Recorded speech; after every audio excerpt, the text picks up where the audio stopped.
Good morning. It is Monday, October 19th. Yes. It's about 8:30 now. I drove down from Ames this morning, so I got up bright and early. Heard from the owner of the company that put up the bin, actually two bins, a year ago, and thought maybe they were going to try to help with the grain spreader deal, but those hopes were dashed. So I ended up getting a crappy winch and some cable and some other odds and ends, a piece of steel to try to fix that grain spreader that was put in wrong. Yeah, it would have been nice if the people that screwed it up would at least offer to get us the piece that we need, but they didn't. So we're gonna do some fabrication quick. I'm not sure exactly how Dad wants to play things. If he wants to get running sooner. It's pretty damp and cool right now, so I have a feeling that there might be some moisture on the corn leaves and stuff that will make them stick to things at the moment. So we may deal with this grain spreader thing first and then get running here in a couple hours or something, hopefully, if this deal doesn't take too long. But I need to get the winch put together, get the piece made, which is not a real big deal, but we got to drill some holes and measure some things. So we'll see what happens. It rained a little bit over the weekend, snowed some. It actually seems wetter than I expected it to be. Definitely seems wetter than it was in central Iowa at my house. Not much dust on the gravel roads, although I don't think it'll take very long to dry off with as dry as it was prior to the weekend. Well, it continues to be a quite gray morning. Seem to be getting some snow flurries, which I don't think were in the forecast. Thought maybe I would get the piece cobbled together for the grain spreader, but Dad wanted to run corn ASAP, so getting wagons in position for him. But we've got one more wagon up here to grab and get dropped somewhere, I guess. And then I'm gonna try to deal with the grain spreader. So step one is going to be making the missing piece. I've got stuff marked out and center punched the whole location, so I'm going to go ahead and put 3 holes in it. I only actually need to use 2, I think, from what the diagram looks like. So we're going to chop this off about 24 inches long, drill those 3 holes in it, and then figure out how to use this winch without hopefully making a death trap. Remember, kids, always wear your safety glasses.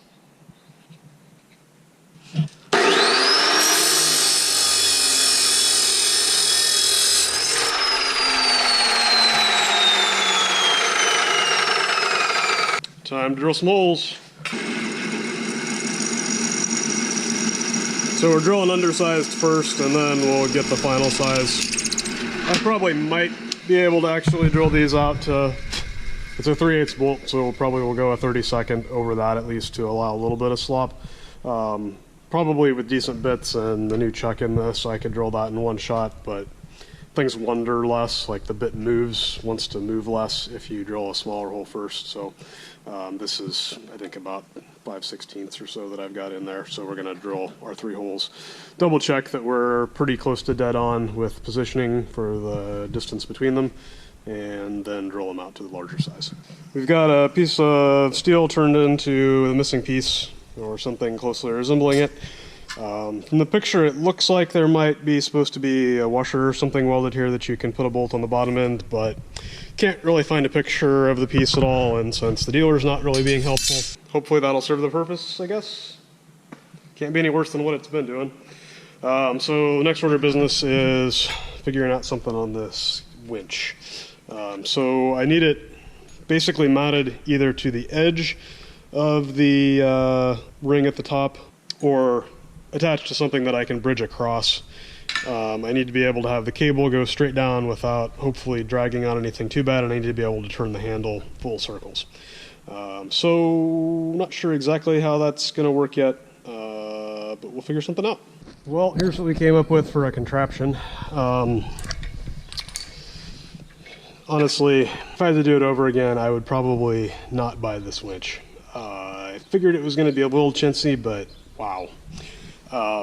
It's rated for 600 pounds, it says, but it also says first wrap. So I don't know if that means like once you get out here, it's not actually that strong. It doesn't turn smooth because either something is not round on the gear, or it's not riveted on round or something. There's a spot where one of the rivets are that it kind of hangs up. The brake is, wow, yep, brand new. This part that holds the tail is Phillips head junk screws. Hopefully, for what I needed to use it for, I think it'll serve the purpose, but I don't know that I would trust that to hold a 2-pound weight above my head. I think this piece of scrap wood should be long enough to get us across the opening at the top of the bin. And then we've got the hole through the middle here for the cable to drop down, which hopefully should keep it from wanting to twist or pull sideways too badly, I hope. And hopefully we'll have this enough in the middle of the hole that I'll be able to crank the handle without it hitting anything. That's the idea, at least. We'll see how it works out once we get it dragged to the top of the bin. Okay, I think we have this into a reasonable facsimile of what it's supposed to look like. So it was installed, as the instructions say, for up to a 21-foot diameter bin. This is 36. So we've got the chute extended out 22 and a half, 22 and a quarter inches, I think. Fabricated the piece that the guy we bought it from said we didn't need. He actually, I guess, after he found my email with the picture, admitted that I was missing a piece, but didn't offer to get it to me or do anything to fix it in the short term. So we've got a piece of steel with some holes in it. The way it looks on here, I really think that this maybe is supposed to tie into a bolt hole here. Hopefully it works. I've got the winch rigged up. I got the cable tied on to the chain that I had sort of initially secured it to the auger with before I lowered it down with the rope. I'm going to go ahead and leave the rope on there as sort of a control measure a little bit if I need to pull on it separately to get it tilted or anything. I don't know if it'll do any good, but I don't think it's going to hurt anything. So I think we're ready to crawl back up to the top and hoist this thing up and try to get it reattached to the bin. All right, we're hanging a few feet above the corn now. I don't really have a good place to put the camera. I don't see anything great, at least. So probably I'm gonna not have this on as I'm doing stuff for my safety. But the winch deal seems to be working good. It seems stable, like it's not wanting to roll, which is kind of the important part. Cranking up pretty easy, so I should hopefully I just have to crank some more and then get it wrangled onto these 3 bolts and then re-level it. Okay, we got everything in, attached, and I think pretty well level. Basically, I tried to level it using a little torpedo level across the braces and the hopper thing there. I got it pretty close. But what you really want to do is sort of spin it and see where it stops, because if it always stops in the same spot, that means you're tilted and it's gonna, you know, have a, wherever the low spot is where it's gonna stop. But it seems to be,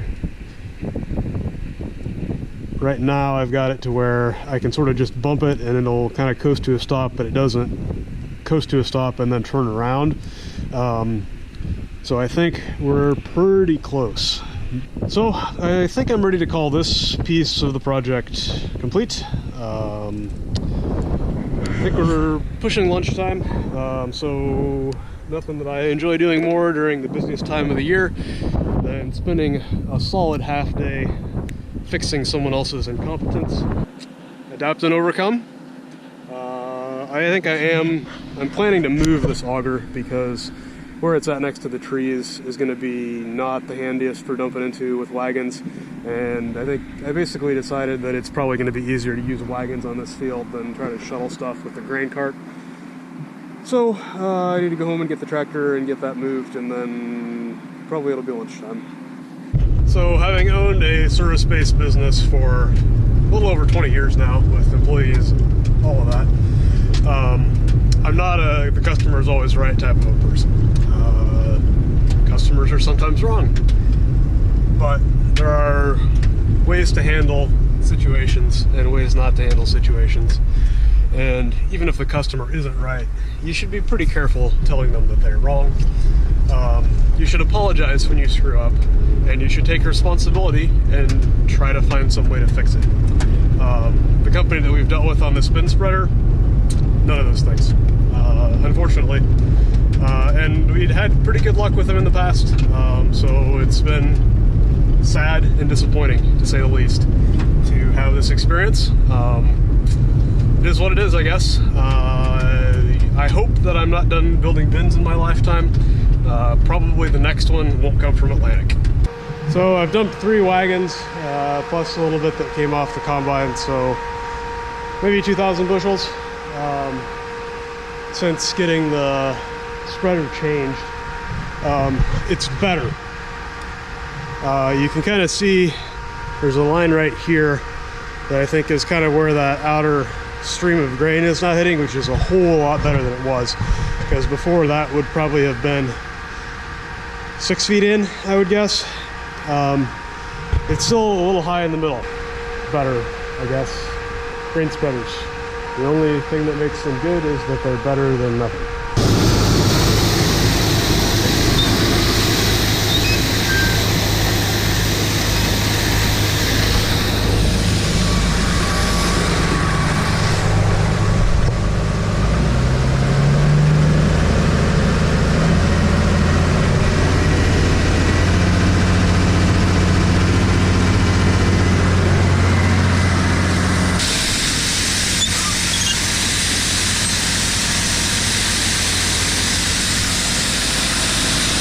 So we've got the 4-man swing hopper out today.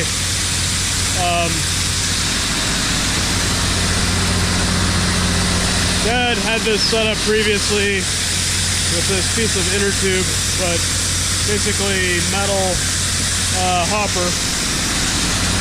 And if you look down the tires here, you can see that the chute doesn't really stick out very far.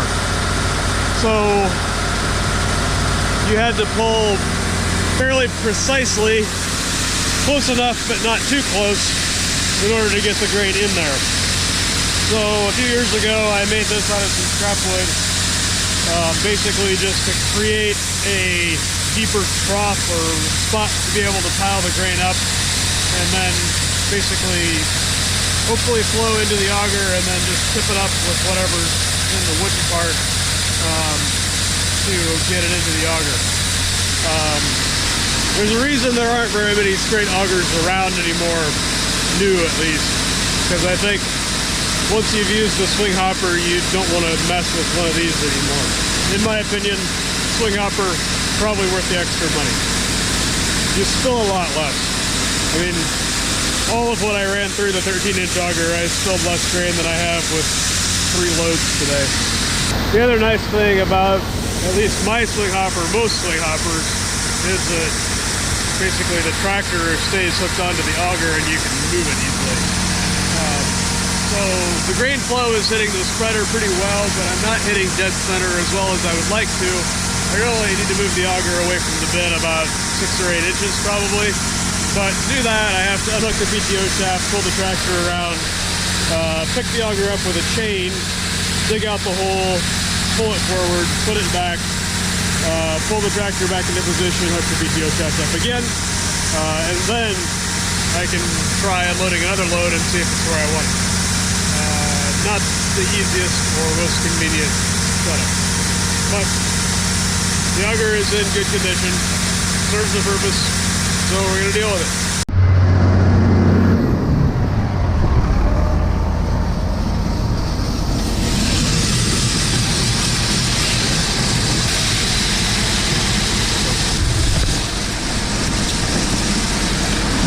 So the original plan was for this contraption to be temporary, and if it worked, go back and build one out of metal or some nicer, like thinner, stronger wood, like maybe birch or something.